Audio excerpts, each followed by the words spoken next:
তুই আমার জায়গা দখল করেছিস। হ্যালো বন্ধুরা, আবার নিয়ে এসলাম আপনাদের মাঝে একটি ভয়ঙ্কর ভূতের গল্প। তো চলুন শুরু করা যাক। গল্পের নাম 7 নম্বর কক্ষ। রিমি একা থাকে ঢাকার পুরনো একটি মেসে।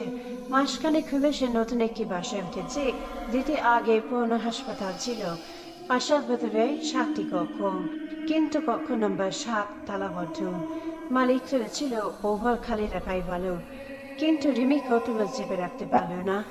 এক রাতে সবার ঘুমিয়ে পড়ার পরে সে চাবি গোছার ভেতর থেকে একটি পুরোনো চাবি পেল, যেটা ঠিক যেন কক্ষ 7 তালার সাথে মিলে যায়।